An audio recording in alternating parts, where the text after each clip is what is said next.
E aí, amiguinhos, beleza? Professora Jéssica de Matemática falando aqui. Nós vamos resolver agora a prova do Cefet 2020 MG, tá bom? Então, se você acha que esse conteúdo agrega, que adicione a gente também nas redes sociais, no Instagram, no Facebook. Curta a nossa página, inscreva-se no nosso canal e ative o sininho de notificações, beleza? Então, bora começar a correção dessa prova?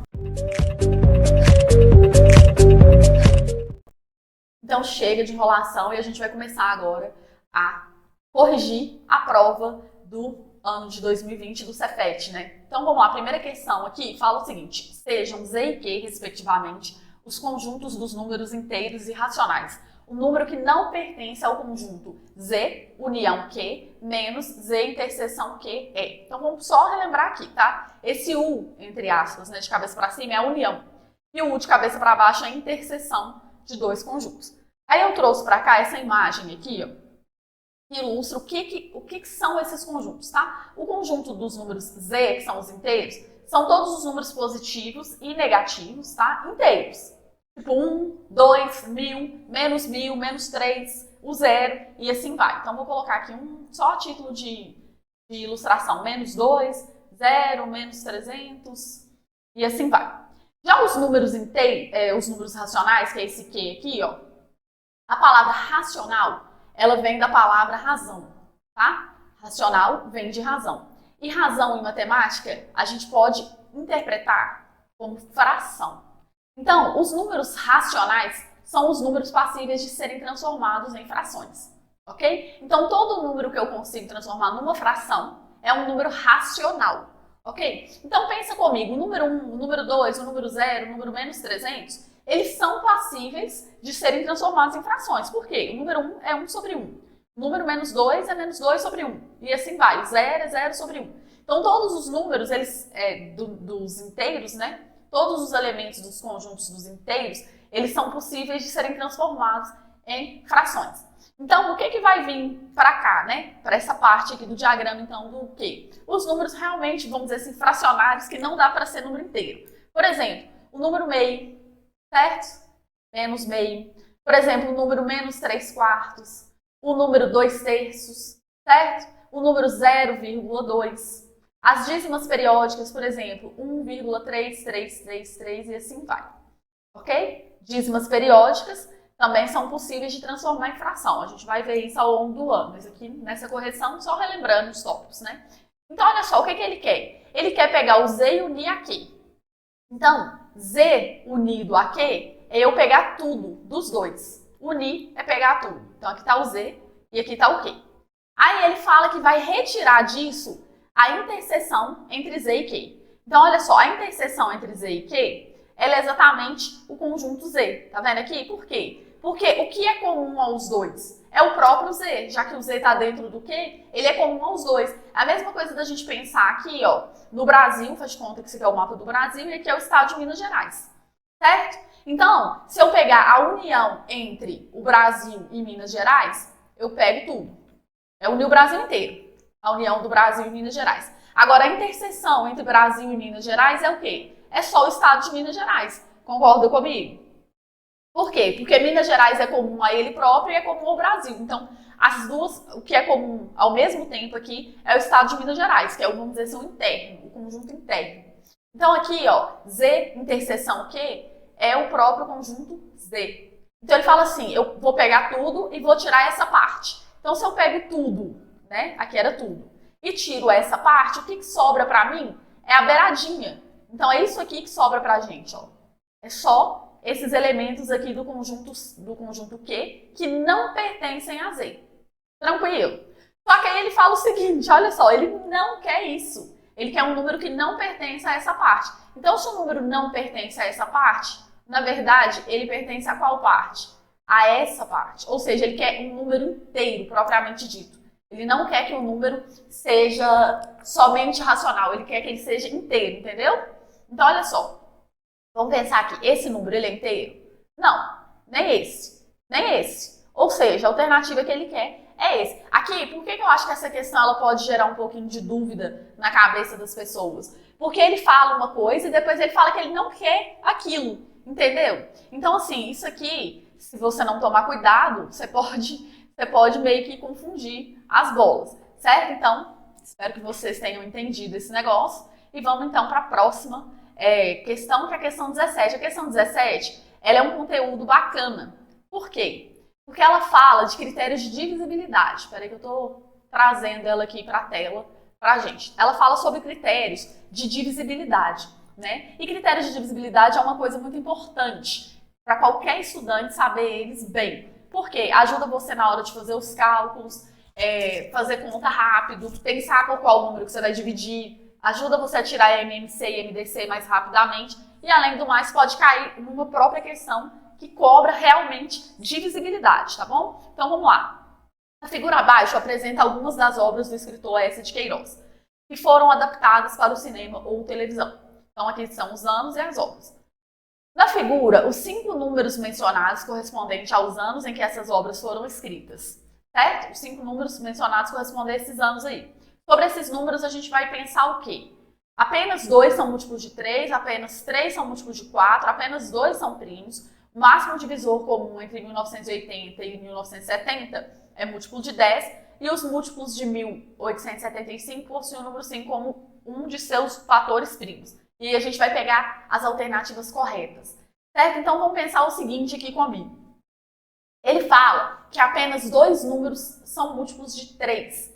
O critério para você checar se um número é múltiplo de 3, ou seja, se ele é divisível por 3, essas duas palavras são sinônimos, ser múltiplo ou ser divisível, tá? Então, para a gente checar se o número é divisível por 3, eu vou fazer o somatório, certo? A soma dos algarismos do número. E ver se essa soma é um número da tabuada do 3, se é um número divisível por 3, entendeu? Então, vamos fazer a soma dos algarismos aqui, ó. O 1870, se eu somar 1 com 8, 9, 9 com 7, 16. 16 não é múltiplo de 3, não é da tabuada do 3. É o 15 que é, né? Então, esse número não é divisível por 3. Entenderam? Então, vamos lá. Ó. 1875, para checar rápido. 1 mais 8, 9. 9 mais 7, 16. Mais 5, 21. Opa, 21 é, né? Então, beleza, esse número aqui é divisível por 3. 1877, vamos lá. 1 mais 8, 9. Mais 7, 16. 16 mais 7, 23. Não, né? 23 não é da tabuada do 3, não é divisível por 3, então esse número também não vai ser. 1878, como é uma unidade a mais, a soma aqui vai dar 24. Ó. 1 mais 8, 9. 9 mais 7, 16. 16 mais 8, 24. Opa, beleza, esse aqui é divisível. Esse aqui é divisível. 1880. 1880, ó, 1 mais 8, 9. 9 mais 8 vai ser 17, né? 17 não é da tabuada do 3. Então, esse aqui não é. Então, aqui foram 2 números que eu marquei, que são divisíveis por 5. Então, beleza. Essa está correta. Essa afirmativa ali está correta. Tranquilo? A terceira aqui, ó, a segunda, desculpa. Apenas 2 números são múltiplos de 4. Para eu saber se um número é múltiplo de 4, o que eu faço? Vou pegar aqui o pincel, né? Múltiplo de 4, eu vou assim, múltiplo de 4. Eu olho os 2 últimos algarismos e checo se esses 2 últimos são divisíveis por 4. Então, olha só, 2 últimos divisíveis por 4. Só olhar os últimos. Se forem os 2 últimos, o número inteiro é divisíveis. Ok? Divisíveis. Ou então, se esse número, né, ele terminar em 00. Se ele terminar em 2 zeros, ou se os 2 últimos forem divisíveis por 4, então esse número vai ser completamente divisível por 4. Então, vamos lá. 1870, terminou em 70. 70 é divisível por 4? Claro que não, né? 70 não dá para dividir por 4. Um número que dá para dividir por 4 aqui de cara é 80, né? Então, vamos começar até por ele aqui, ó. Esse número, com certeza, é divisível por 4, porque termina em 80. 78 está 2 unidades a menos, porque 1880 para 1878 ele está 2 números abaixo. Como os múltiplos de 4 eles andam de 4 em 4, então 1878 não é múltiplo de 4. Terminou em 78, não dá para dividir por 4. 77 e 75 também não. Por quê? Porque são números ímpares. Isso é uma coisa que você pode anotar. Número ímpar não divide número par. Número ímpar, não. Aí você descreve aí do seu jeito, tá bom? Ele não divide número par. Número par. Ou seja, esses 2 aqui eu já eliminei de cara. E 1970, como eu falei, não é divisível. Tá? Primeiro, porque é fácil de checar que 70 não é divisível por 4. E também porque se 80 é, 70 não está 10 unidades para baixo? Então não vai ser divisível por 4. Ele teria que estar ou 4, ou 8, ou 12, ou 16, e assim vai. Entendeu? Então pronto. Aqui foram apenas um, né? Foi só um. Só esse aqui. Então esse aqui está errado. Apenas 2 números são primos. Ó, o que é um número primo, né? Todo mundo sabe, há de convir comigo, que um número primo é um número que é divisível por 1 apenas e por ele mesmo. Ok? Então o que acontece aqui, minha gente? Se o número é divisível só por 1 e por ele mesmo, ele é primo. Aí olha só, existe um único número primo que é par. Qual que é esse número? É o 2, né? Por quê? Porque se o número é par, automaticamente ele é divisível por 2. Então olha só, se o número é par é divisível por 2, então eu posso eliminar logo de cara aqui, ó, 1, 2, 3 números, ok? Por quê? Porque eles são pares, então eles com certeza não serão primos. Aí aqui, ó, tem um número aqui, 1875, que ele termina em 5. Então esse número com certeza é divisível por quê? Por 5, porque todo número que termina em 5 é divisível por 5. Ou seja, 1875 não é primo, com certeza absoluta que não. Aí, o que eu ia ter que fazer? Eu ia ter que checar aqui, ó, se 1877 é primo ou não, certo? Mas olha só, eu vou te falar uma coisa. Checar se um número é primo ou não requer um trabalho muito árduo. É um algoritmo que a gente tem que fazer. A gente tem que fazer diversas divisões por todos os primos que a gente souber e aí ver se o resultado da divisão dá maior ou menor que o primo que a gente dividiu. Enfim. Então, assim, o quociente da divisão, desculpa, dá maior ou menor. Enfim, é um processo muito complicado e não vai dar tempo de eu fazer aqui com vocês. Mas olha só, ele falou que apenas 2 são primos. A gente já eliminou 4. Então, a nossa única esperança, vamos dizer assim, é que esse número aqui, o 1877, seja primo. Entendeu? Esse número realmente ele é primo, tá? Mas eu não vou entrar em detalhes como que prova, não. Por que ele falou que é 2 e aqui só sobrou 1? Então essa é falsa, né? Com toda certeza. Tá? O máximo divisor comum entre 1870 e 1880 é múltiplo de 10. Essa é verdadeira. Por quê? Então é o seguinte, se você for tirar o MDC, lembrando que o MDC a gente retira assim, ó. Coloca os dois, um dos jeitos, né? Existem milhares de formas de tirar. A gente vai dividindo aqui, aí divide por 2 e circula. Por quê? Porque os dois são pares, eu consigo dividir por 2. Tá bom? Então, eu vou circular aqui esse 2. Aí vai dar um resultado aqui e um resultado aqui. E assim vai. Eventualmente aqui, vai chegar uma hora que eu vou ter que dividir por 5. E por que eu sei com certeza absoluta que eu vou ter que dividir por 5 e que os dois vão ser divisíveis? Porque esses dois números terminam em 0. E todo número que termina em 0 ou 5 é divisível por 5. Então, eventualmente, aqui na hora de dividir, você vai chegar numa divisão por 5, é obrigado. E vão ser os dois números, por isso eu vou circular. E o MDC consiste na gente multiplicar esses números que foram circulados, porque eles foram divisores em comum, tá vendo? Máximo divisor comum, eles foram divisores dos dois números em comum, então por isso que eu circulei. E aí, 5 vezes 2 não é 10? Então, 10 é um dos números, né, vai ser base aí do MDC desses dois números, 1870 e 1880. Essa aqui é verdadeiríssima. Até porque é uma forma mais fácil de você pensar, os dois terminam em 0, certo? Então, o MDC entre eles vai ter que ser múltiplo de 10, ok? E por último, os múltiplos de 1875 possuem 5 como um de seus fatores primos. Verdadeira também, né? Por que essa é verdadeiríssima, verdadeirérrima? Porque é o seguinte, o número não é 1875? Então, olha só, os múltiplos dele vai ser tipo assim, ó, vai ser 1875, 1875, certo? Tipo assim, 1875, aí eu vou e somo mais 1875. Vai dar um número qualquer aqui, que eu não sei qual, não interessa, mas vai terminar em 0. Por quê? 5 mais 5 aqui, se eu somasse, né? Vai terminar em 10, né? Então termina em 0. Aí eu somo mais 1875 para saber o próximo número. Aí vai terminar em 5. E assim sucessivamente. Uma hora vai terminar com 5, outra 0. 5, 0 e assim vai. Então o que acontece? Todos os múltiplos, que é o conjunto dos números que eu vou somando, entre aspas, 1875 mais 1875, vou somando assim, eles vão terminar ou em 0 ou em 5. Portanto, eles possuem o número 5 como um de seus fatores primos. Obviamente, por quê? Porque esse número aqui, ele é um múltiplo de 5. Né? Então, o 5 vai estar na base. Ou seja, essa aqui é correta. Então, as corretas são a 1, a 4 e a 5. Portanto, letra B. Tranquilo? Então, essa questão aqui É uma boa questão, né? Até porque, se você for parar para raciocinar, amiguinho, o que acontece? Mesmo que você não soubesse o critério de divisibilidade, etc e tal, não lembrasse, você poderia fazer as divisões ali. Você poderia testar e ver se é divisível ou não. Você ia gastar muito mais tempo, obviamente. Mas você ia acertar a questão do mesmo jeito. Então, essa daí é uma das mais relativamente fáceis da prova, tá bom? Vamos para a questão 18 aqui agora, que ela fala o seguinte. Considere o gráfico da função f definida no intervalo menos 4 e 4. Certo? Então, ele está falando do intervalo aqui, ó. O eixo x, ele está associado ao domínio, tá bom? Só para a gente lembrar rapidamente isso daqui. E o y, ele está associado à imagem, certo? Então, beleza. A partir do gráfico de f representado, afirma-se corretamente que essa função a não possui raízes reais. Falso. Por que isso aqui é falso? Porque raiz, pensa nessa frase aqui que é uma rima. Raiz é onde o gráfico corta o eixo x. Raiz, eixo x. Não teve um ponto aqui que o gráfico tocou o eixo x? Ó? Foi exatamente aqui? Então aqui é a raiz dessa função. Ou seja, falso, que ela tem sim.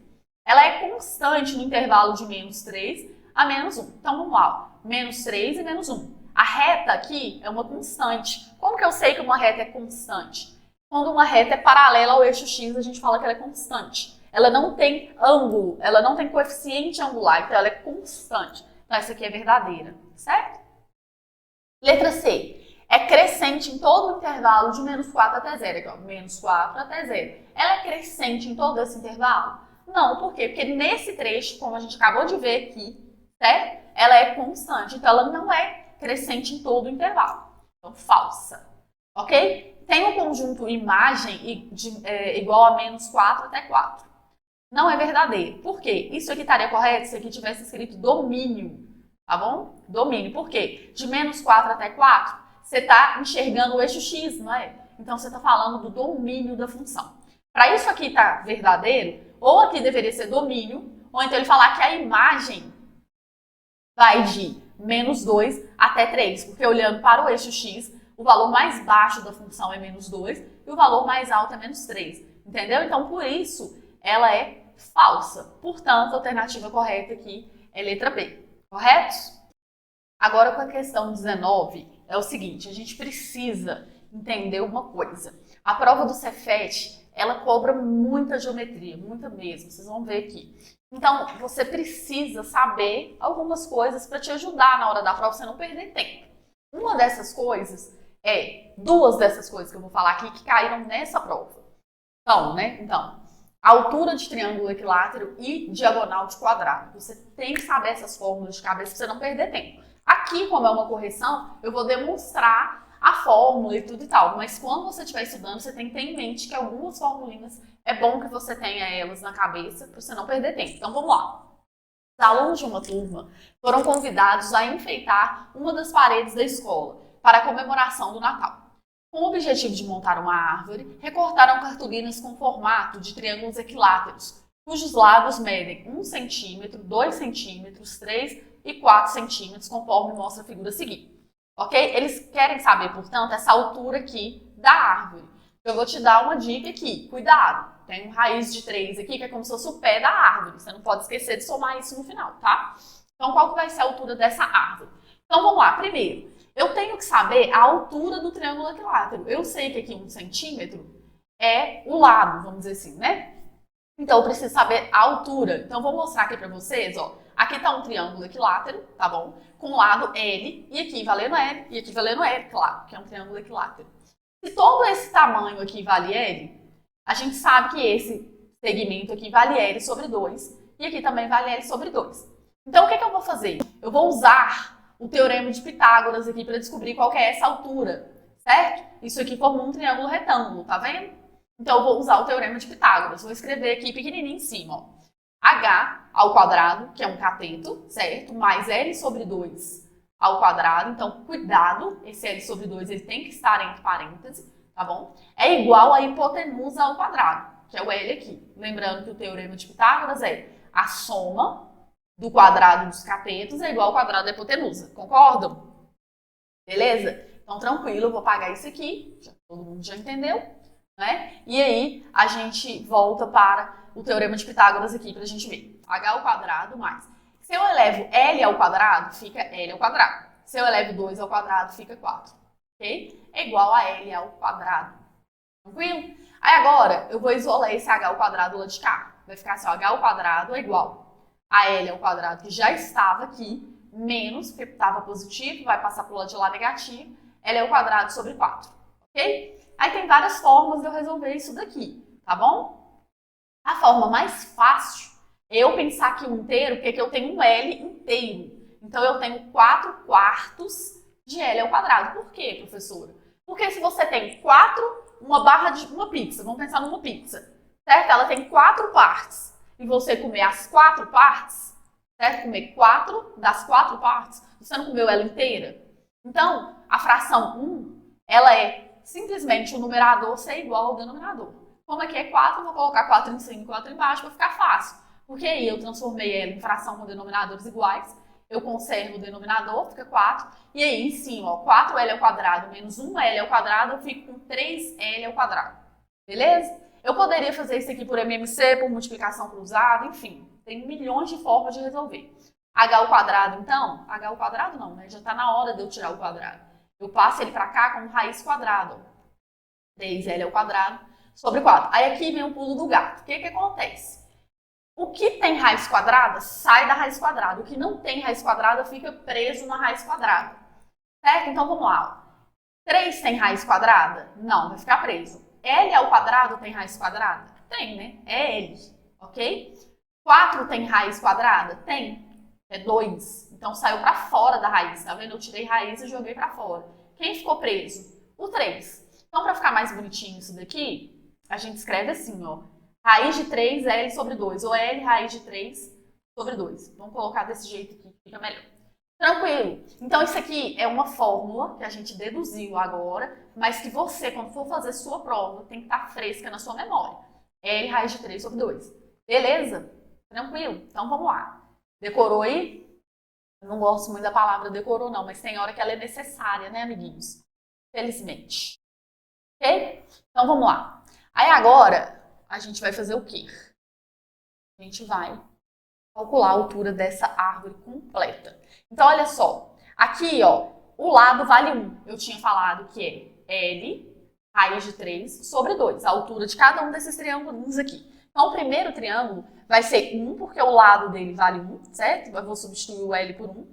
Raiz de 3 sobre 2. O segundo, aqui, essa altura aqui, ó, vai ser 2 no lugar do L, raiz de 3 sobre 2. Obviamente, eu vou poder cortar isso aqui com isso aqui, certo? Mais 3, aliás, só por uma questão de conveniência, eu não vou cortar agora, tá? 3, o lado, né? 3, raiz de 3 da fórmula sobre 2. Então, eu substituo o L por 3 aqui nessa. Mais 4, raiz de 3 sobre 2. Mais raiz de 3. Por que mais raiz de 3? Essa alturinha aqui, se você esquecer ela, vai dar merda. Certo? Então, vamos lá. Aqui, amiguinhos, eu tô até observando uma coisa, ó. Todos eles têm um denominador 2, não tem? Então, o que eu vou fazer? Eu vou conservar esse denominador, eu ia cortar aqui esse que dava, mas nem precisa. Eu vou conservar e vou somar em cima, exceto esse, porque esse aqui não tem, eu vou deixar ele pro final, tá bom? Então, vai ficar assim, ó. 1 raiz de 3 mais 2 raiz de 3, 3 raiz de 3, mais 3, 6, 6 mais 4, 10. Então, fica 10 raiz de 3 sobre 2. Mais esse outro raiz de 3 aqui inteiro que sobrou. Então, aqui sim eu simplifico. Ó, vai ficar 10 dividido por 2, 5 raiz de 3. Tranquilo? Mais uma raiz de 3 é igual a 6 raiz de 3, letra A. Então, aqui, além de saber, né, trabalhar essa questão da altura do triângulo equilátero, você tem que ter um pouco de desenvoltura para não fazer cálculo desnecessário, certo? Porque senão ali na hora das raízes você faz cálculo desnecessário e perde tempo. E tudo que a gente não tem na prova é tempo, não é mesmo? Então vamos agora para a questão 20. Essa questão 20 também tem uma coisa que eu vou mostrar para vocês aqui para economizar um pouco de tempo, tá? E você adquire essa experiência fazendo muito exercício, treinando bastante resolução de equações e assim vai. Então vamos lá. Júlia e Marcos fizeram uma prova para proficiência de língua inglesa. A razão entre a nota de Júlia e o número 8 e a razão entre a nota de Marcos e o número 27 são diretamente proporcionais a uma constante. Se a soma de ambos é 455, afirma-se corretamente que a nota N1 de Júlia está em qual desses intervalos aí? Certo? Então vamos lá, amiguinhos. Primeiramente, vamos ler isso aqui. Eu falei para vocês hoje, agora, que razão é fração. Então nós vamos escrever a seguinte fração. Vou chamar Júlia de J mesmo, que é mais óbvio, tá? Júlia e 8. Então Júlia está para 8, assim como Marcos está para 27. Okay? Então, isso aqui é a primeira equação que eu vou escrever a partir dessa frase. Ele falou o seguinte, se a soma das notas de ambos é 455, então o que eu sei? Se eu pego Júlia mais Marcos, eu vou falar que isso aqui é 455. Pronto. Eu escrevi meu sistema de equações, agora eu só vou resolver. Eu não quero Júlia, gente. Então, o que eu vou fazer? Eu vou isolar Marcos aqui, M, em função de Júlia. Certo? Por quê? Porque eu tiro M daqui, depois coloco J no lugar, e aí fica uma equação com J, resolvo a equação, já acho Júlia. Entendeu? Então, isso aqui vai me evitar várias fadigas, se eu fizer desse jeito. Então, vem com esse 27 para cá multiplicando, ok? Aqui muito aluno faz assim, multiplica cruzado, aí fica 27J igual a 8M, depois passa o 8 dividindo para o outro lado. Não tem necessidade, né, amiguinho? Só passar o 27 para cá, porque aí você já isola o M. Então, vai ficar assim, ó. M é igual a 27J sobre 8, porque esse 27 veio para frente do J aqui, tá bom? E aí, tanto faz também uma outra dúvida que eu vejo, é a pessoa falando assim, que o M estava do lado direito, agora você colocou ele do lado esquerdo. Quando eu troco os dois lados da equação, os dois lados, não faz diferença. O que você não pode é tirar um termo daqui e passar para cá. Agora, se você tira todo mundo de um lado e passa para o outro, você está escrevendo a mesma coisa. Mesma coisa você falar assim, eu sou igual a minha mãe é igual a mim, entendeu? Você trocou a ordem, mas o resultado é o mesmo. Então tá, agora eu vou substituir esse M aqui, ó, nessa variável aqui, que está em função do J. Certo? Quando eu falo uma coisa está em função da outra, é que eu consigo escrever o M sem usar o M, só usando o J. Então é isso, ó, J, que já estava aqui, mas no lugar do M eu vou pôr 27 oitavos de J, 27 oitavos de J, é igual a 455. Tá? Aqui, a gente vai tirar o MMC dos denominadores, né? Que é igual a 8. Por que é 8? Porque não tem ninguém, né? Só tem o 8 e 1. 1 é neutro, ok? 1 é neutro, então não preciso nem me esforçar muito. O que eu faço? Eu divido pelo de baixo, multiplico pelo de cima. Divido pelo de baixo, multiplico pelo de cima. E assim tá. Então vai ficar assim, ó. 8 dividido por 1 é 8 vezes J, 8J. 8 dividido por 8 é 1 vezes 27J, vai dar 27J. Certo? Vai fazendo com calma, pausando o vídeo aí. 8 dividido por 1 é 8 vezes 455? Não me interessa saber quanto que é. Entendeu? Aqui está o pulo do gato. Você vai deixar essa continha indicada. Certo? Por que você vai deixar indicado? Porque na hora que eu somar aqui, ó, isso aqui vai dar 35J. 35 termina com 5 e 455 também. Então eu vou simplificar esses dois valores. Então eu não vou fazer essa conta por 8, porque se eu fizer ela por 8, eu vou ter que desfazer depois, entendeu? Então nós não vamos fazer isso. Nós vamos aprender a esperar um pouco para poder simplificar as frações. Isso daí também, ao longo do tempo, eu vou falando tanto na cabeça dos alunos que eles param de fazer contas desnecessárias, porque isso aqui perde tempo, você tem que pausar a prova, fazer essa conta anotando no papel, gastou um espaço da prova, gastou tempo, etc, sem necessidade, tá? Então aqui vai ficar 35 embaixo. Agora nós vamos simplificar isso daqui, beleza? Então vamos lá, ó. Aqui como termina em 5 e aqui em 5, eu já sei que eu vou dividir por 5. Então, ó, 35 por 5, 7. Só lembrando, né, gente, esse 35 eu passei para cá dividindo, porque ele estava multiplicando o J, tá? 455 por 5, para ficar fácil, você vai pensar o seguinte comigo. 455, você vai mexer uma vírgula para cá, vai ficar 45,50. Certo? Você vai pensar que é grana. Então pensa, 45,50 mais 45,50 vai dar R$91.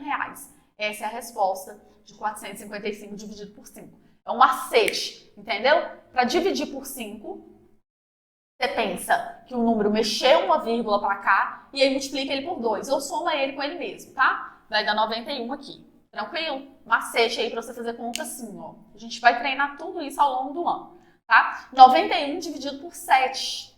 Uma outra maneira de fazer conta rápido também é o seguinte, eu não estou dividindo por 7, eu vou desmembrar o número 91 em dois números da tabuada do 7, que é o 70 e o 21.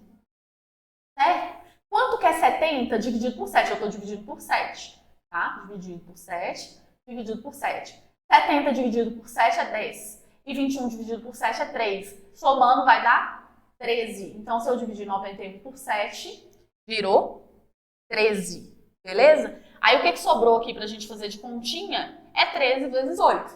Certo? Como fazer 13 vezes 8 fácil, sem precisar gastar espaço? Você faz 10 vezes 8, que é 80, e 3 vezes 8, que é 24. Somando, dá 104. Então, pronto. Chegamos aqui no resultado final. A Júlia, então, tirou 104. É um valor que é maior do que 40, porque ele pôs N1, né? Eu quis pôr Júlia aqui para ficar mais fácil, Jota. Então, aqui, ó. É maior que 40 e é menor do que 120. Beleza? Tranquilo? Então, vamos apagar esse quadro para a gente poder fazer a próxima. A questão 21 agora. Certo? Questão 21, vamos lá. Ó, Carlos solicitou a um carpinteiro a construção de uma caixa no formato de paralelepípedo retangular, com dimensões x, 2x e 3x. Então, o que é um paralelepípedo retangular, amiguinhos? É uma caixa, né? Como o próprio nome, ele falou aqui, né? Uma caixa. É isso aqui, ó. Uma caixa de sapato. Beleza? Após analisar todos os materiais que precisavam ser guardados nessa caixa, o carpinteiro explicou a Carlos que o espaço seria insuficiente e, portanto, ele deveria ser maior que aquele inicialmente solicitado. Assim, a caixa construída passou a ter as dimensões x mais 1, 2x mais 2 e 3x mais 2. A diferença, preste atenção. Então, olha só, primeiramente, deixa eu só desenhar aqui. Vamos supor que aqui ele tinha x, 2x e 3x. Essa é a caixa que ele solicitou. Aí o cara falou com ele, ó, não vai caber não, você vai ter que fazer uma caixa um pouco maior. Faz conta que tá bonitinho, certo? Releve. Então aqui vai ficar assim, ó, ao invés de x, vai ficar x mais 1. Ao invés de 2x, vai ficar 2x mais 2. Colocou até entre parênteses aqui que ele foi camarada, porque você vai precisar desses parênteses. E aqui vai ficar 3x mais 2, ok? Então a gente vai calcular esse volume, ok? E vai calcular esse volume e depois vai subtrair, porque a diferença é a subtração desse daqui por esse daqui. Então, vamos lá. Ele falou, a diferença entre o volume da caixa construída pelo carpinteiro e o volume da caixa inicialmente solicitada por Carlos em centímetros cúbicos vai ser de quanto? Então, vamos lá, vamos chamar essa caixa aqui de 1. Então, o volume da caixa 1 é só multiplicar os três lados. Como que a gente multiplica? Aqui tem 1 vezes 2, 2 vezes 3, 6. X vezes x, x ao quadrado, vezes x ao cubo. É só somar os expoentes aqui, né? Aqui tem 1, 2, 3. Beleza? Então, o volume da primeira caixa é 6x ao cubo. Eu vou apagar aqui de boa para a gente poder usar todo o espaço. Aí agora, o que acontece? Ele fala o seguinte, a gente vai calcular aqui o volume disso, né? Dessa daqui. Então, vai ficar assim, ó. X mais 1, que multiplica 2x mais 2. Vou fazer essa continha primeiro. E depois eu vou multiplicar por 3x mais 2, ok? Então, vamos lá. Aqui tem que fazer o chuveirinho, né, gente? Ó, x vezes 2x é 2x ao quadrado. X vezes 2, 2x. 1 vezes 2x, 2x. 1 vezes 2, 2. Beleza? Multipliquei aqui e aqui, certo? Somando isso daqui, ó, esse 2x mais 2x vai dar 4x. Concorda comigo? Então, eu vou voltar aqui no seu caderno, você vai fazer na linha de baixo. Como eu não sou obrigada, eu vou voltar aqui, porque graças a Deus isso aqui é muito mais prático. E já vou deixar a resposta. Beleza? E agora eu vou multiplicar esse camarada por esse. Então, vamos lá. E aqui, depois aqui e aqui. E depois aqui e aqui. Vamos lá. 2x ao quadrado vezes 3x. 2 vezes 3, 6. X ao quadrado vezes x. X ao cubo é só somar os expoentes. 2 mais 1. 2x ao quadrado vezes 2 vai dar 4x ao quadrado. Certo? 2 vezes 2, 4. Agora esse 4x aqui, ó. 4x vezes 3x. 4 vezes 3, 12. X vezes x, x ao quadrado. 4x vezes 2 vai dar 8x. Beleza? 2 vezes 3x vai dar 6x. E 2 vezes 2 vai dar 4. Beleza?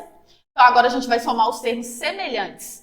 Quem seriam? Esses dois camaradas e esses dois camaradas, que têm as mesmas letras no mesmo grau, ok? Então, vai ficar 6x ao cubo, mais 16x ao quadrado, mais 6 mais 8 vai dar 14, mais 4. Então, se eu pego esse camarada aqui, que é o volume que o carpinteiro fez, e retiro o volume, que foi o que o cara solicitou antes, eu vou achar a diferença entre o volume das caixas, certo? Isso daqui menos isso daqui vai anular esse cara com esse cara, concorda? Vai sobrar só essa parte aqui, ó, 16x ao quadrado mais 14x mais 4. Mas se você observar aqui, não vai ter essa resposta. Por que que não vai ter essa resposta? Porque o Cefet, ele coloca tudo em evidência.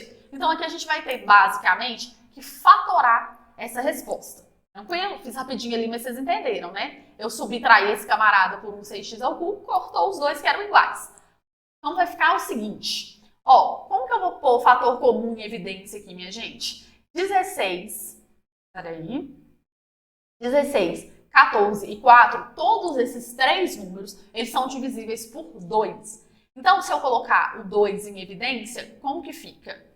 Fica 2, aí eu abro parêntese. 16x ao quadrado dividido por 2 vai dar 8x ao quadrado. 14x dividido por 2 vai dar 7x.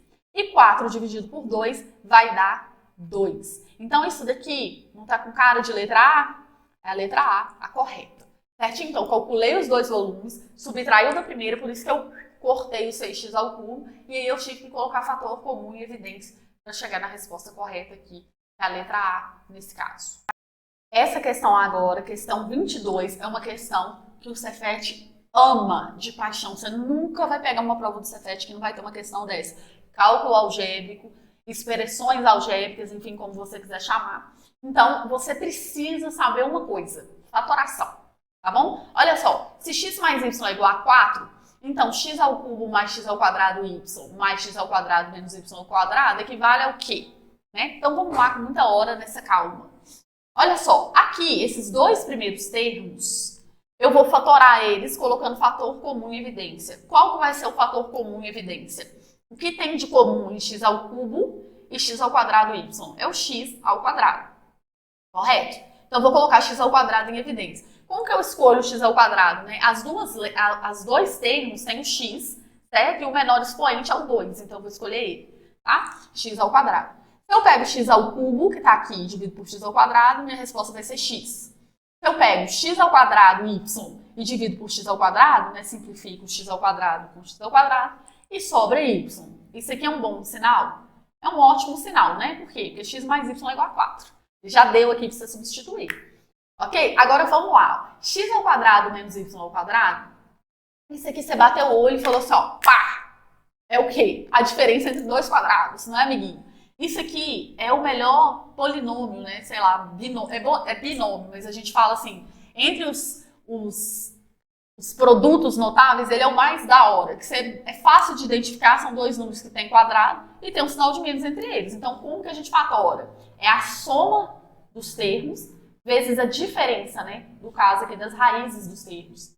Entendeu? Então, a fatoração aqui é x mais y que multiplica x menos y. Até porque se eu multiplico x vezes x dá x quadrado, y vezes x vai dar xy, agora vamos multiplicar esse x vezes esse y, vai dar menos xy, e aqui y vezes y vai dar menos, porque mais com menos, menos, y ao quadrado. Esses dois camaradinhos aqui, como são iguais com sinal contrário, eles cortam, por isso que fica o quadrado do primeiro menos o quadrado do segundo, entenderam? Então esse produto notável é show de bola, é maravilhoso, né? Então vamos lá. Então, eu vou fazer o quê? Mais, e vou fazer a fatoração, que é x mais y, que multiplica x menos y. Aí agora, o que eu vou fazer? Vou fazer vários pulos do gato aqui de uma vez só. Esse cara vale 4. Por que vale 4? Porque foi dado aqui no enunciado. X mais y é 4. Então, aqui x mais y é 4. Agora só, observa uma coisa. Se eu fizer chuveirinho aqui, ó, eu vou ter y na minha resposta. E observando aqui no gabarito, eu não tenho y na resposta. Entenderam? Então, o que eu vou ter que fazer? Eu vou ter que escrever y em função de x aqui, para eu poder ficar feliz e contente e satisfeito. Como que eu vou fazer isso? X mais y não é igual a 4? Então, meu y é igual a 4. O x vai passar para cá, subtrair. 4 menos x. Então, eu vou escrever y em função de x. Y é igual a 4 menos x. E aí eu vou retirar esse cara daqui e vou colocar isso aqui. Só que eu vou fazer isso com cuidado. Por que eu vou fazer com cuidado? Por causa do sinal de menos que tem aqui. Toda vez que você vê um sinal de menos, você encaixa um parêntese. Por quê? Porque o menos que está aqui, ele vai multiplicar todo mundo que está dentro do parêntese. Entendeu? Então aqui você vai ver, ó, quando eu fizer, se você não tomar cuidado, você vai errar, porque tem um outro sinal de menos aqui. Então vamos lá. Esse cara, 4 vezes x ao quadrado, vai dar 4x quadrado. Mais 4 que eu substituí. Aí ficou x menos. Cuidado, tá? Abre o parêntese para você pôr o que o y vale. O y não vale 4 menos x, então eu abri parênteses, porque são dois termos. 4 menos x, ok? E fechei. Aí esse parêntese aqui, ele acaba virando um colchete, certo? Então vai ficar assim, ó, 4x ao quadrado mais 4. Aí aqui, x, esse menos com mais fica menos, esse menos com menos fica mais, ok? X mais x não vai dar 2x? Eu vou voltar aqui e você vai fazer na linha de baixo do caderno. Copia tudo de novo e coloca de baixo, tá? 2x menos 4. Beleza? Só para facilitar um pouquinho a nossa vida. Então, vai fazer assim, ó, 4x ao quadrado, 4 vezes 2x vai dar 8x, e 4 vezes menos 4, menos 16. Ou seja, letra D de dado. Certinho? Tranquilo? Então, você tem que ter muita malandragem para fazer a prova do Cefet, porque se você não familiarizar com as coisas que eles cobram, você perde tempo mesmo. Entendeu? Porque tem que pensar em várias coisas. Você viu que ele pensamos na fatoração e vimos, já olhando o gabarito, entendeu? Não tinha y na resposta, então você tinha que colocar o y em função do x. Número 23. Considere o gráfico da função real f de x menos 2x mais 4, representado no plano a seguir. Beleza? Olha só, o b da equação é onde a equação toca, né, a função ou o gráfico da função toca o eixo y, certo? Então, ele quer falar o seguinte aqui, ó. A função g de x, cujo o gráfico é simétrico ao dessa função em relação ao eixo y. O que é isso? Simetria. Aqui não está o eixo y? Olha só, para mim aqui embaixo. Aqui está o eixo y. Falar que é simétrico em relação ao eixo y é você espelhar para o outro lado. Então, aqui, ó, a função vai vir para cá. Ok? Então, essa função aqui que eu estou desenhando, a g de x, certo? Ela também tem o b igual a 4. Por quê? Porque cruza no mesmo ponto. Então, a única função aqui, olha só, essa daqui foi grátis, foi gratuita, né? A única função aqui que vai ter um b da reta igual a 4 positiva é essa. As outras têm outros valores de b. Portanto, ela é a correta. Então, essa aqui já foi automaticamente, tá? E outra coisa também, o coeficiente angular dela é positivo. Por quê? Porque essa reta aqui, ó, ela é ascendente. Né? Esse aqui é descendente, era negativo, tá vendo aqui o A? Aqui é ascendente, então letra A de amor. Essa daqui realmente, pra mim, foi uma das mais fáceis, se você tiver essa percepção, porque ela gasta muito pouco tempo. A 24 também é mel na chupeta, né? Muito tranquila essa questão aqui. Essa prova não tá tão difícil assim não, tá? Já houveram piores. Joana está ansiosa para saber o seu conceito final em matemática. Que está condicionado à média aritmética das notas obtidas nas quatro provas da disciplina. O quadro abaixo apresenta a correspondência entre os conceitos e os intervalos da nota. Então, se ela tirar de 0 a 3, ela é insatisfatória. De 3 a 6, regular. De 6 a 8, bom. E de 8 a 10, ótimo. Tá bom? Vou ver assim por via de regra. E os sinais de igual, você interpreta, né? Tipo, aqui, por exemplo, ó, se ela tirar 8, ela entra em bom, não em ótimo, entendeu? Porque o sinal de igual tá aqui, ó. Olha só, o sistema online divulgou as 4 notas de Joana, como especificado abaixo, né, a seguir. De acordo com essas notas, o conceito da disciplina de matemática foi: o que ele está pedindo aqui? Simplesmente, única e exclusivamente, você tirar a média entre esses 4 valores. Como que a gente tira a média? A gente soma tudo, 4 mais 7 mais 9 mais 8, e divide a resposta por 4. Porque foram 4 valores somados. 4 mais 7, 11. 11 mais 9, 20. 20 mais 8, 28, que dividido por 4 vai dar 7. Ou seja, ela está nesse intervalo aqui. Então, ela é o quê? Boa. Bom, beleza? Então, aí, tranquilo. Essa aqui também foi super fácil, né? Muito fácil essa aqui. Agora, dando prosseguimento aqui na questão 25, é o seguinte. Observe a figura abaixo. Tem a figurinha e ele fala o seguinte. Nessa figura, a simetria mostrada da seta 1 com relação à reta R é o quê? Gente, essa questão aqui, ela é simplesmente uma reflexão. É porque ela é como se fosse o reflexo uma da outra, né? Se você pensar no espelho, ela é o reflexo. Então, ela não é uma rotação, porque ela não está girando aqui, certo? Não está transladando, porque transladando, como diz aqui em Minas, é arredar o negócio, entendeu? Você mexer ele para os lados. Não foi o caso, né? É tipo, a seta tá aqui, igual minha mão, olha para cá, para baixo. Então, transladar é mexer assim, ó, certo? E não fazer isso, né? E nem rotação deslizante, tá? Então é reflexão. Essa daqui eu acho, eu nem sei, toda hora eu falo que eu acho que foi a questão mais fácil, enfim. Depois eu vou fazer aqui o mapa de prova, com a minha opinião, no começo do vídeo eu vou colocar, tá? Mas enfim, essa questão aí foi bem tranquila. Em contrapartida, agora nós vamos ver uma questão difícil, não é mesmo? Bem chatinha essa questão aqui, tá? Mas, vamos lá, né? Na figura a seguir, AB é diâmetro da semicircunferência ACD, beleza? O triângulo isósceles ACB está inscrito nessa semicircunferência. E AC é igual a CB, certo? Quer dizer que é um triângulo isósceles aqui, cujo lado vale L. Lembra que eu falei que a gente precisa saber duas coisas fundamentais para fazer provas de geometria Cefet?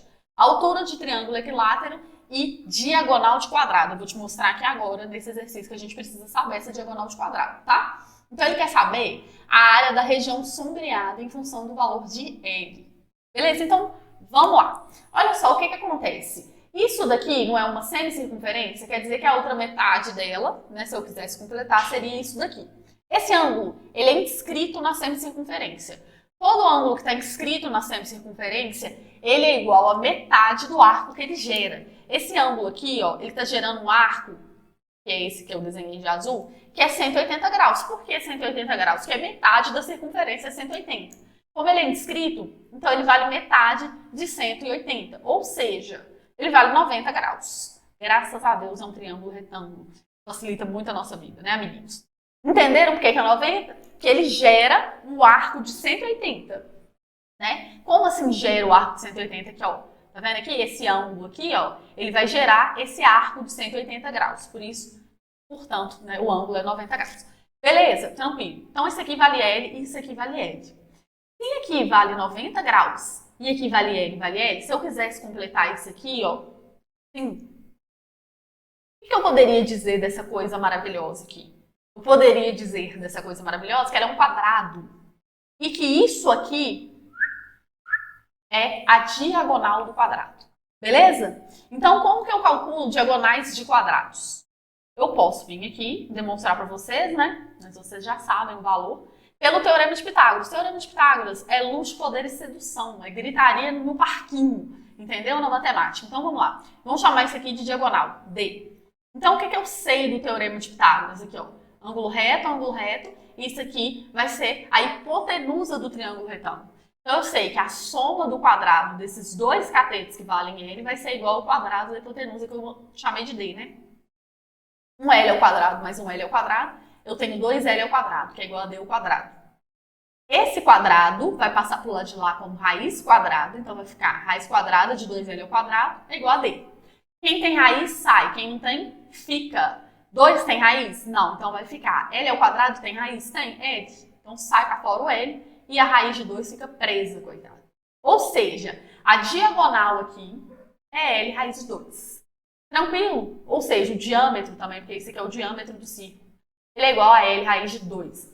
Beleza? Vou apagar isso daqui para a gente poder ter um pouquinho de espaço para fazer o resto. Então, se isso aqui é L raiz de 2, o que eu sei a respeito? Deixa eu só escrever aqui. É L raiz de 2. O comprimento total. Então, o que eu sei sobre o raio dessa brincadeira? Eu sei que esse raio, ele é L raiz de 2 sobre 2. Por quê? Porque é metade, né? Se tudo ali, ó, olha pra mim aqui embaixo, sempre olhando pra mim que as minhas expressões são importantes. Se o comprimento todo é L raiz de 2, metade do comprimento é isso, L raiz de 2, sobre 2. Então, o que eu vou fazer aqui agora? Eu vou fazer o seguinte. Se eu sei que eu quero calcular essa área achurada preta aqui, o que eu tenho que fazer, gente? Eu tenho que calcular a área do semicírculo, ok? E retirar a área do triângulo. Então, como que eu vou calcular a área? Vou pôr assim, ó, a área do semicírculo. Ela vai ser πr ao quadrado, seria isso, né? Só que não é um círculo completo, é metade de um círculo, então eu vou pôr sobre 2. Entenderam? Esse semicírculo é metade de um círculo, então por isso que eu ponho sobre 2. A área, então, desse semicírculo vai ser o quê? Π. O raio é L raiz de 2 sobre 2, elevado ao quadrado, tudo em parênteses, tá? Dividido por 2. Vamos lá. A área do semicírculo, então, ela vai ser π. L ao quadrado, é que eu vou elevar cada coisa ao quadrado. L ao quadrado é L ao quadrado. Raiz de 2 ao quadrado, gente, raiz de 2 ao quadrado, corto o quadrado com a raiz quadrada, fica só o 2. Concordam? Então aqui vai ficar 2 vezes 2. E aqui esse 2 ao quadrado fica 4. Beleza? Tudo isso dividido por 2. Agora eu vou fazer algumas simplificações aqui, né? Ó, o 4 e esse 2, eles simplificam, né? 4 dividido por 2 é 2, e 2 dividido por 2 é 1. 1 eu não preciso escrever que é neutro. Então ficou assim, ó. Pi L2 sobre 2 sobre 2. Ok? O que eu faço? Aqui embaixo não tem 1, eu conservo a primeira fração e multiplico pelo inverso da segunda. Eu estou dividindo uma fração pela outra. Então vai ficar π L2 sobre 2 vezes 1 sobre 2. Ou seja, π L2 sobre 4. Tranquilo? Então a área do nosso semicírculo é π L2 sobre 4. Vou apagar aqui para a gente poder ter um pouco de dignidade ao escrever. Certo? Então vai ficar assim, ó. A área, vou selecionar a caneta, senão não vai. Bati isso. Peraí. A área do semicírculo, ela é π L2 sobre 4. Agora, como que eu vou calcular a área desse triângulo aqui, né? Muita gente já fala assim, aqui eu tenho L ao quadrado sobre 2, aqui eu tenho a hipotenusa, e vou fazer um triângulo retângulo aqui, descubro a altura, faço base, que é L raiz de 2, vezes a altura. Poderia fazer isso? Poderia, mas vai dar muito trabalho. Se você observar, esse lado L e esse lado L aqui, eles são lados perpendiculares. Ou seja, tem um ângulo de 90 graus entre eles. Ou seja, amigos da Rede Globo, eu posso pensar o seguinte, que isso aqui, ó, eu vou virar esse triângulo para você entender melhor, tá? Ele tá assim, ó, nesse sentido, eu vou fazer assim, ó, entendeu? Então ele vai ficar assim, ó, L, L, e aí você vai enxergar ele de um jeito melhor. Agora, vira base vezes altura sobre 2. Entenderam? Então aqui, ó, eu não vou mexer com a altura aqui e tudo e tal, não. Por quê? Porque esses dois lados são perpendiculares.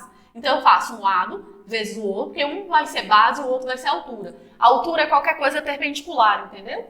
E aí, base vezes altura sobre 2, fechou, morreu a nota. Ó. L vezes L, que é a base vezes a altura, dividido por 2. Ou seja, L ao quadrado sobre 2. Vai ser aí a área desse triângulo. Então o que eu vou fazer agora, amiguinhos da Rede Globo?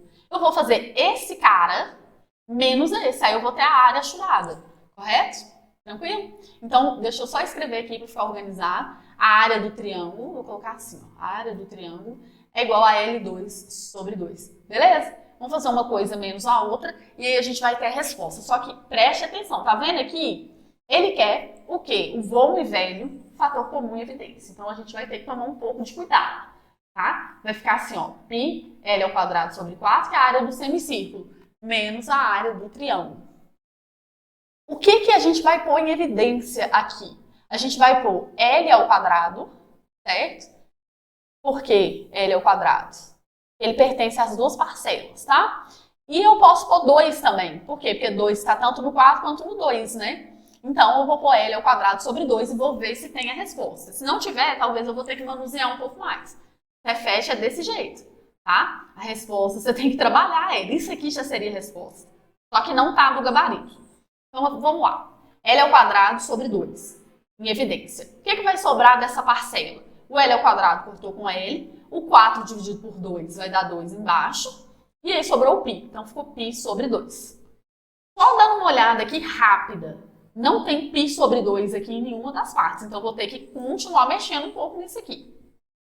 E esse carinha aqui, né, dividido por ele mesmo, foi para a evidência, vai dar 1. Então, isso aqui poderia ser uma resposta.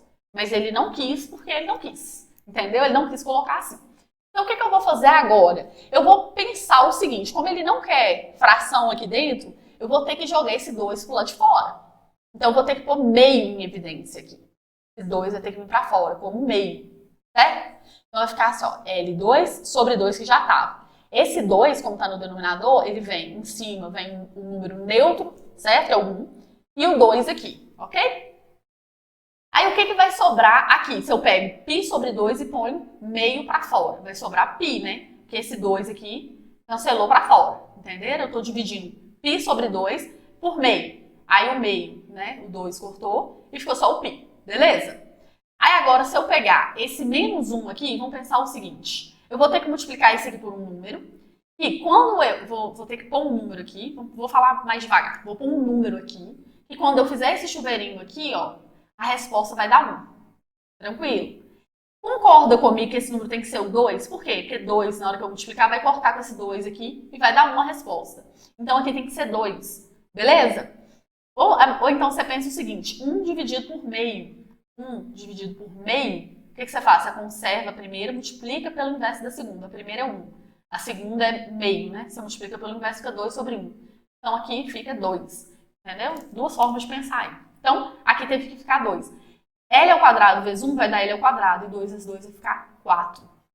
Ou seja, a resposta que eles quiseram colocar só porque eles quiseram. Entendeu? É L ao quadrado que multiplica π menos 2. L ao quadrado sobre 4 multiplica π menos 2. Ou seja, letra A. Tá bom? Se você não tomar cuidado e olhar só pra cá, vendo aqui? Se você olhar rápido, você acha que é a letra C.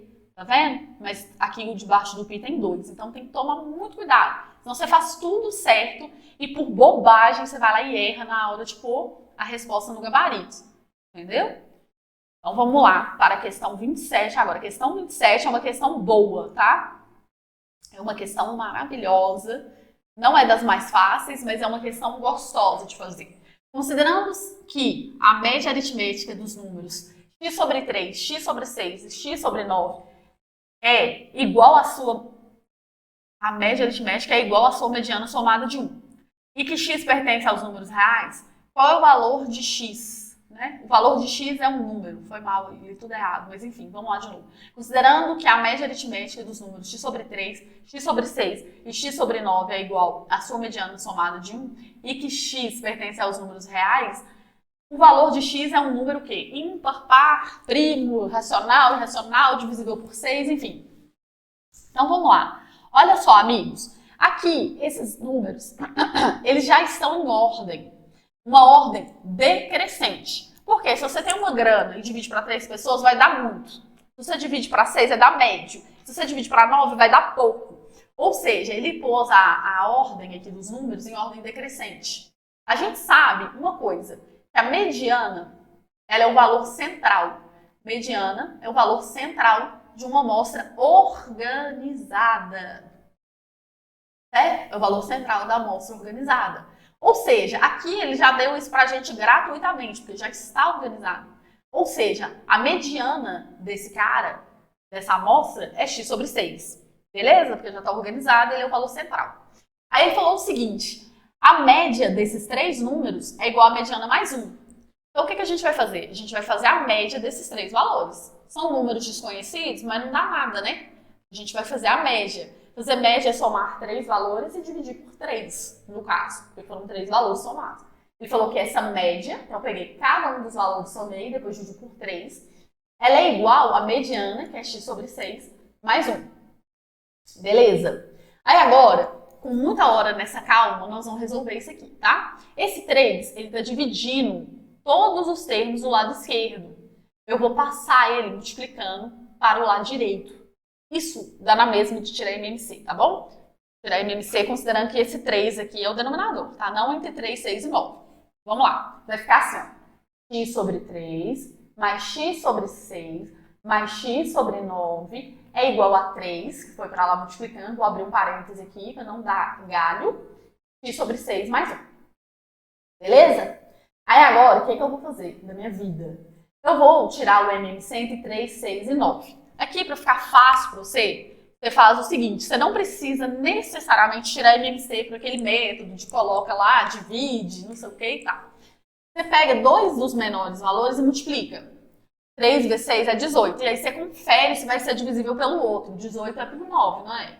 Então eu posso usar 18 como um múltiplo em comum entre eles. Tá? Não necessariamente, fazendo desse jeito, você vai pegar o mínimo múltiplo comum. Mas você não precisa que seja o mínimo. Só precisa ser um múltiplo em comum, entendeu? Isso os professores da escola não te contam. Então aqui, como a gente quer ganhar tempo, a gente vai fazer assim. E aqui, coincidentemente, o MMC é realmente 18. Mas eu não vou tirar por métodos convencionais. Tá? Então eu vou pegar 18, que é o MMC, que eu escolhi ali, 18. Vou dividir pelo de baixo, multiplicar pelo de cima. Dividir pelo de baixo, multiplicar pelo de cima e assim vai. 18 por 3, 6. 6 vezes x, 3x. 18 por 6, 3 vezes x, 3x. 18 por 9, 2 vezes x, 2x. Certo? Aí aqui, 18, aqui embaixo eu tenho que considerar que tem 1, tá? Então, eu poderia até ter feito uma coisa aqui. Antes de ter feito tudo isso, eu poderia já ter aberto o chuveirinho aqui, tá? Ia ficar assim, ó. Vou fazer isso aqui rapidão, foi mal aí, desculpa. Vai ficar assim, ó, 3 vezes x, 3x sobre 6, mais 3, tá bom? E aí eu vou tirar fazer o MDC, dividir pelo de baixo, multiplicar pelo de cima aqui. Vai ficar assim, ó, 18 por 6 é 3, 3 vezes 3, 9. 18 dividido por 1, 18 vezes 3, 54. Entenderam? Se eu não tivesse feito isso aqui, ia dar na mesma. Eu ia dividir 18, aqui embaixo, ó, desse cara todo, teria 1, certo? 1 aqui. Aí 18 dividido por 1 é 18, vezes 3, 54. Aí ia ficar 54, multiplica esse camarada aqui, ó, 54, dividido por 6 ia dar 9, 9x. 54 vezes 1, 54. A matemática, gente, todos os caminhos levam ao mesmo lugar, tá bom? Só que talvez vocês estejam mais habituados a fazer as coisas de um jeito, né? Da escola, vamos dizer assim. Então, 6 mais 3, 9, mais 2, 11. 11x que deu do lado de cá. Esse 9 vai passar para cá subtraindo.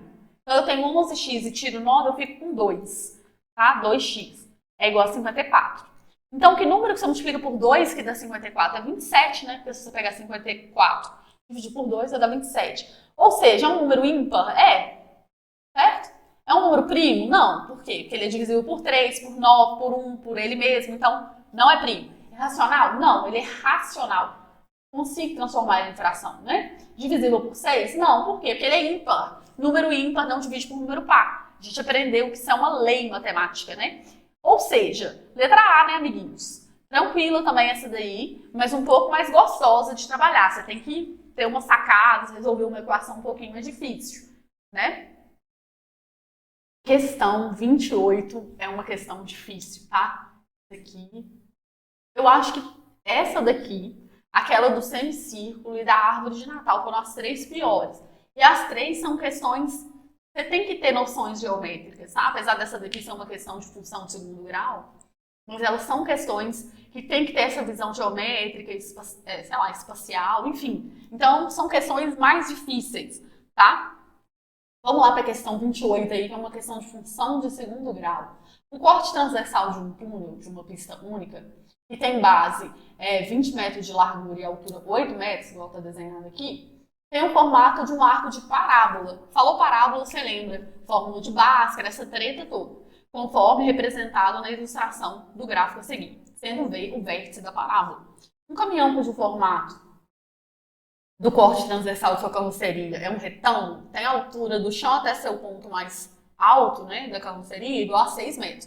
Então, a gente tem aqui, ó, esse caminhão que seria uma coisa mais ou menos assim, se eu olhar, né, um retângulo cuja altura aqui vale 6, certo? Para que ele consiga passar do túnel, a maior largura possível para a carroceria do caminhão, entre as opções abaixo em metros, seria qual? Então, olha só, aqui é 6 de altura, aqui também é 6, tá bom? Então, aqui no eixo Y, a gente vai ter o Y valendo 6.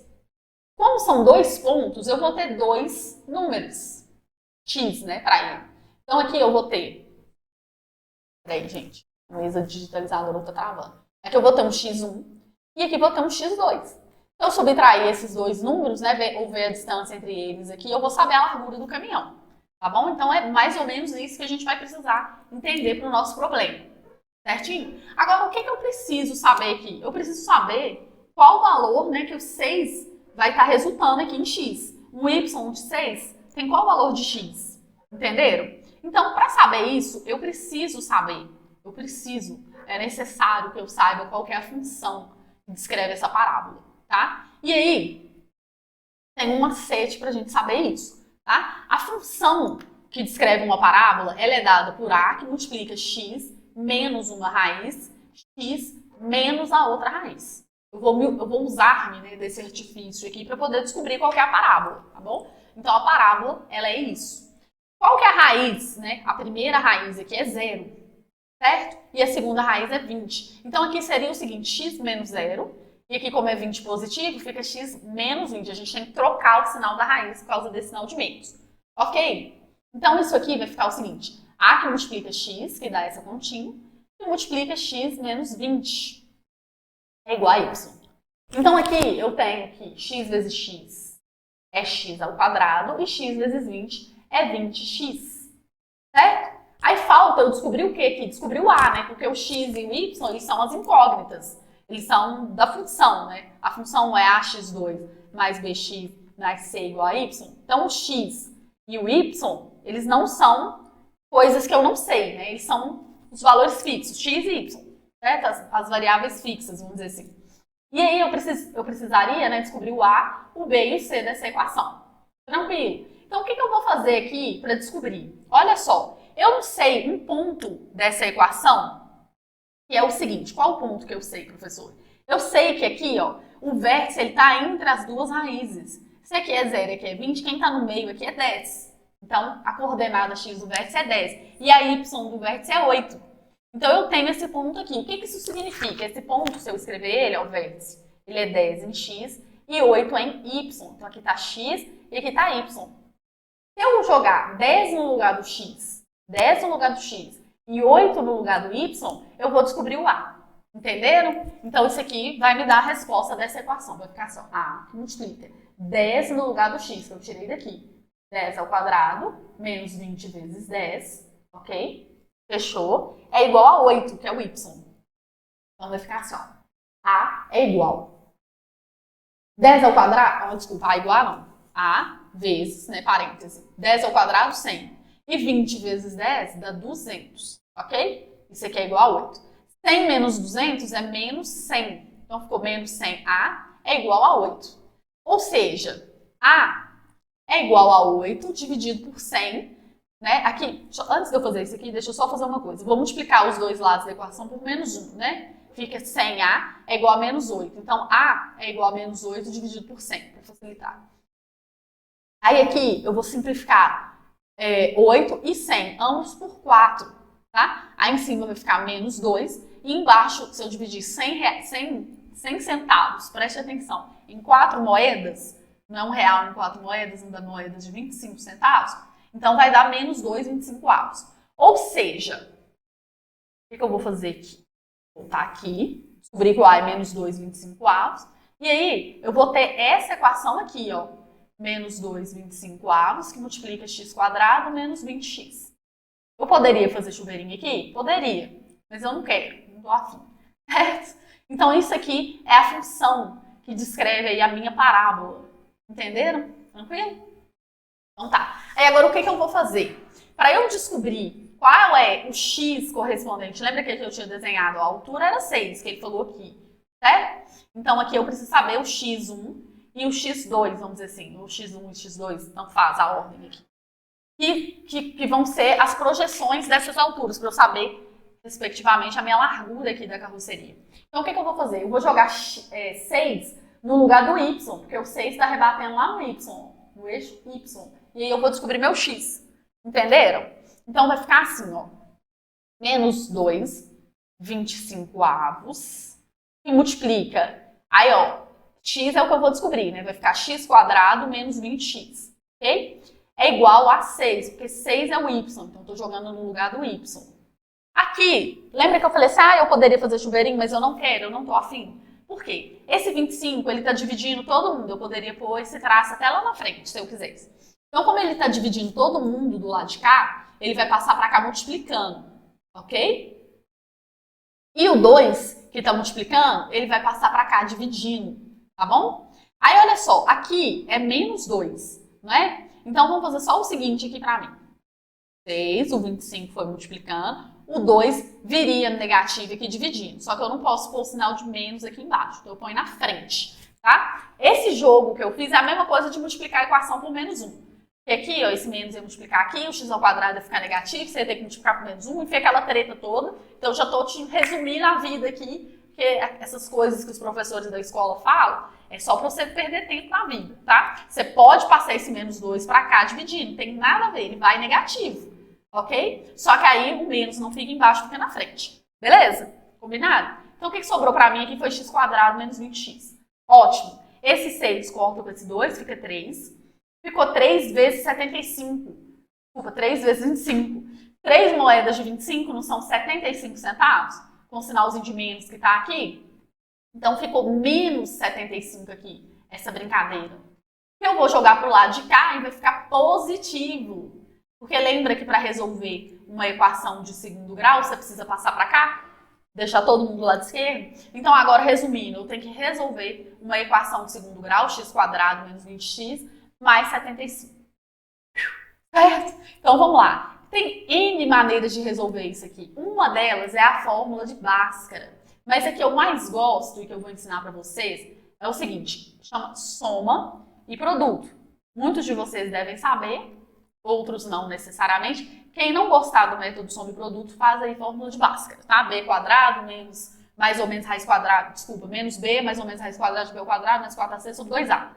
Né? Mas eu vou fazer aqui soma e produto para vocês verem, que é mais fácil. Eu vou pensar em dois números que eu multiplico, tá vendo o sinalzinho de vezes aqui, e dar meu termo C com o sinal conservado, beleza? Então, dois números que eu multiplico e dá 75.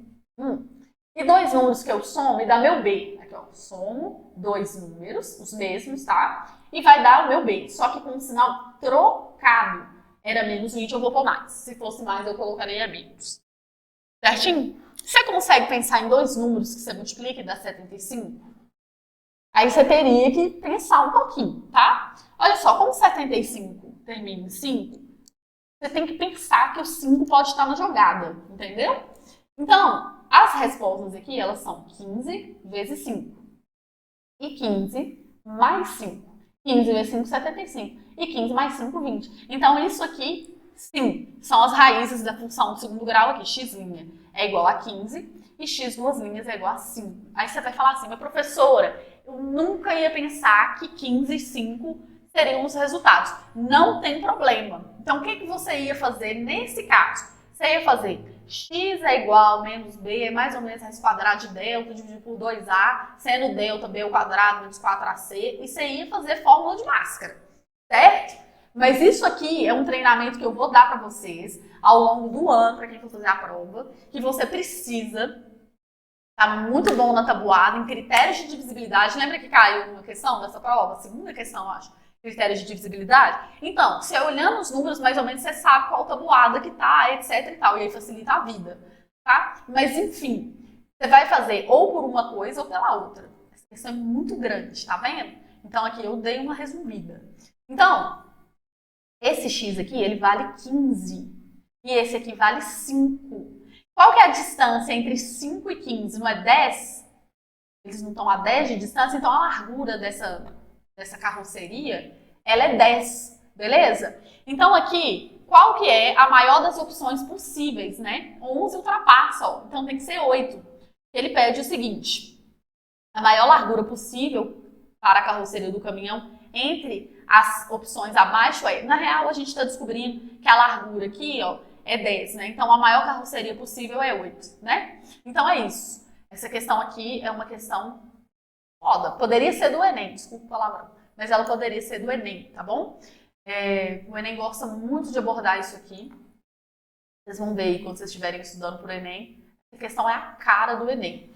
Por isso que eu falo, o Cefet, embora ele seja uma prova de nível fundamental, ele cai questões que são questões bem trabalhadas e que são questões difíceis, tá bom? Outra questão, a cara do Enem é a 29, olha só. Uma empresa construiu um reservatório com água de água com 2 cilindros justapostos, como mostra essa figura aí, certo? Então tá aí a figura. E aí ele fala o seguinte, sabe-se que o raio do cilindro maior é 8 vezes o raio do cilindro menor, e que V1 e V2 são volumes do cilindro menor e maior respectivamente. Considere V1 igual a 3πr ao quadrado e V2 igual a 12πr ao quadrado, certo? Se o reservatório possui capacidade total de 3.084 pi metros cúbicos, então o raio do cilindro maior em metros é igual a... Vamos lá.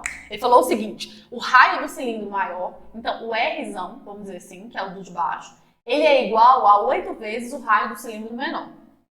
E aí ele falou assim, o volume 1, ele é 3π r ao cubo, r ao quadrado, desculpa. E o cilindro grande é 12π Rzão ao quadrado. Só que o que eu vou fazer? Ao invés de pôr Rzão, eu vou pôr 8Rzinho, que é o valor de Rzão. Eu vou substituir aqui, ó, vai ficar 12π, 8Rzinho ao quadrado. Aqui está o quadrado.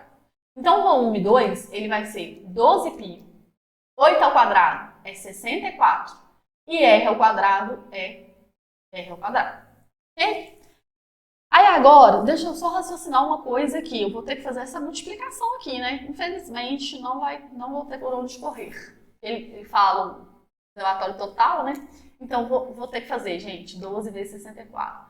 Eu sempre evito ao máximo, mas aqui eu acho que não tem saída, ó. 2 vezes 4, 8. 6 vezes 2, 12. 4. E aqui 6. Porque às vezes a gente faz contas que elas vão ser desfeitas depois. Mas aqui no caso eu acho que não tem como. Então aqui, ó, o volume 2, ele é 768 π r ao quadrado. Aí o que ele fala pra gente? Ele fala que o reservatório total, né, somando os dois aqui, tem 3.084 π r ao quadrado metros cúbicos. Então o que eu sei? Se eu somar o volume dos dois reservatórios, esse com esse, eu vou ter um total de 3.084 π. E assim eu vou descobrir qual é o valor de Rzinho. Certinho? Então vamos lá, com muita hora nessa calma, eu vou fazer o seguinte, se eu tenho 3π r ao quadrado, 3π r ao quadrado, e somo com 768 π r ao quadrado, isso vai me dar 771, né? Somei 3 com 768 π r ao quadrado. E aí ele falou o seguinte, isso aqui é o volume total, em função do raio pequeno. Ele falou que isso é igual a 3.084 π. Então, eu vou fazer uma pequena equação aqui, e vai ficar o seguinte, deixa eu ir apagando, senão fica ruim para nós. Vai ficar 771 π r ao quadrado é igual a 3.084 π. Aqui, como só existe multiplicação, a gente pode cortar π com π, porque esse π viria para cá dividindo, ia ficar embaixo aqui, e a gente ia cortar de qualquer jeito, né? E aí, eu vou ter que R ao quadrado é 3.084 dividido por 771, certo? Algo me diz que é 4. Por que algo me diz que é 4? Porque 7 vezes 4 é 28, aqui é 30. Então tá muito próximo, né? Então o que eu vou fazer? Eu vou só conferir 771, desculpa, vezes 4. Vou ver se vai dar 3.084.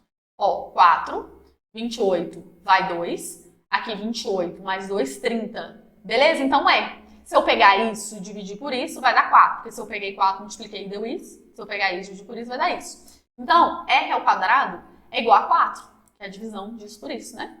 Ou seja, meu R é raiz de 4, meu R é igual a 2. Meu raio pequeno é igual a 2. Só que ele quer saber o raio do cilindro maior. O raio do cilindro maior é 8 vezes o do menor, né? A gente tinha escrito Rzão é 8 vezes Rzinho. Ou seja, Rzão é 8 vezes 2. 8 vezes 2, 16, letra B. Tá bom? Questão aí boa também. Cara do Enem, essa questão poderia muito bem ser uma questãozinha do Enem, tá? E agora, finalmente, a última.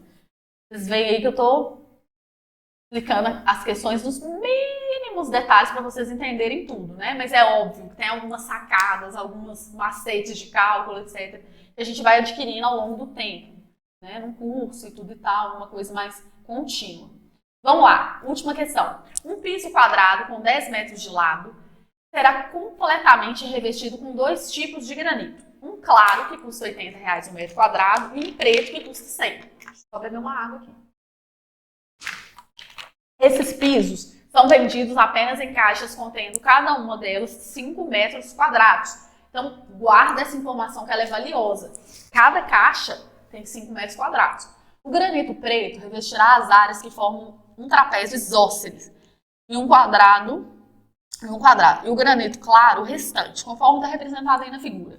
O valor pago na compra da quantidade mínima necessária desses 2 tipos de granito para o revestimento desse piso será em reais de quanto? Então vamos lá.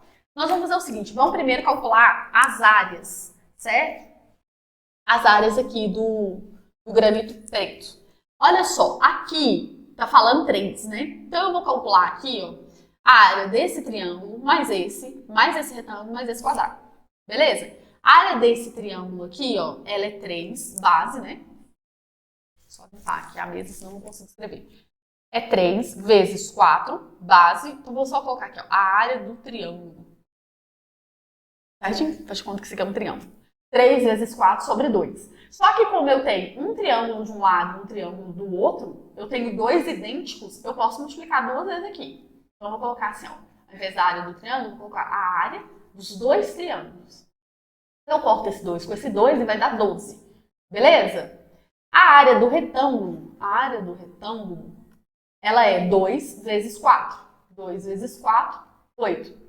E a área do quadrado, aqui como falou que é um quadrado, ó, ele tem lado 2. A área do quadrado, ela é 2 vezes 2, que é 4. Eu somo 12 mais 8, dá 20. Mais 2 dá 24. Então, a área de granito preto, vou pôr assim, granito preto, ela é 24 metros quadrados. Porém, ele falou que só vende caixas com 5 metros quadrados. Então, eu tenho que comprar o próximo múltiplo de 5. Por quê? 24 não vai ter jeito. Ou eu compro 20 ou eu compro 25. Eu tenho que comprar 25 metros quadrados. Então, o que eu vou comprar de granito preto, vou escrever aqui, ó. Granito preto é 25 metros quadrados. Tá bom? Já vou multiplicar pelo preço, que é 100. Só não dá 2 casas para a direita. Vai dar... Peraí, que eu acho que se eu escrever onde eu estou escrevendo, vai sair da tela. Deixa eu dar para cá. Granito preto foram 25 metros quadrados, certo? Isso vai dar R$ 2.500, porque eu multipliquei por 100 aqui, que é o valor unitário do metro quadrado. Beleza? Agora, eu ainda preciso dessa informação aqui. Por que eu preciso dessa informação? Por causa do seguinte. Como que eu vou calcular a área do branco? A área do branco é a área total menos a área do preto. Como? Eu calculo esse quadradão aqui e tira do preto, eu vou ter a do branco. Concordam? Então, a área de granito branco, a área do branco, ela é 10 vezes 10, que é o quadradão de fora, certo?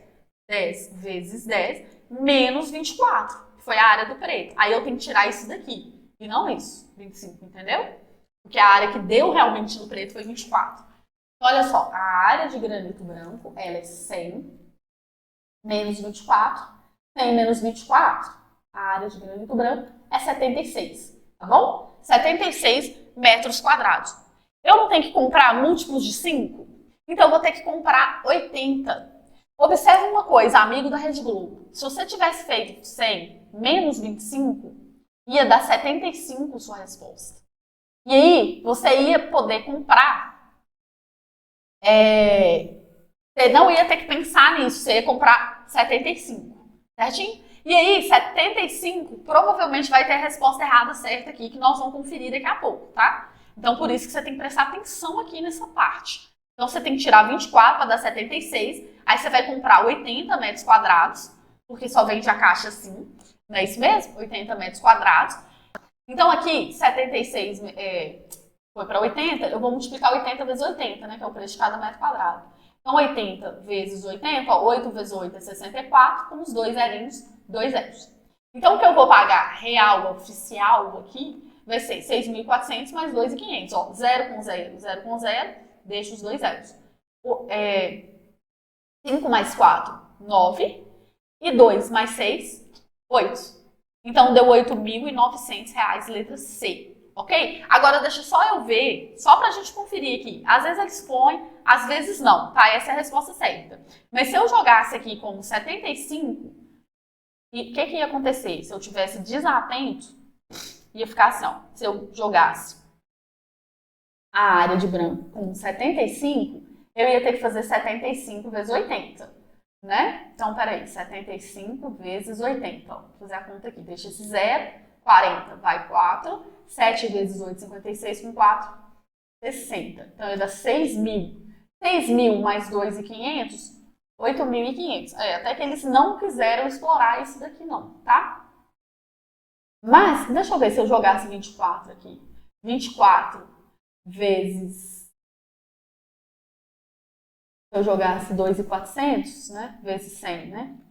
Se eu tivesse feito errado, entendeu? O que eu tô fazendo aqui, ia dar 8.400. Não, realmente, eles não quiseram explorar, mas eu vou te falar uma coisa, eles sempre exploram, que foi uma facilidade, entendeu? Então, o que você tem que fazer? Você tem que estar sempre atento para não errar, acertar tudo. E no finalzinho, por causa de uma bobagem, desatenção, você errar o exercício todo.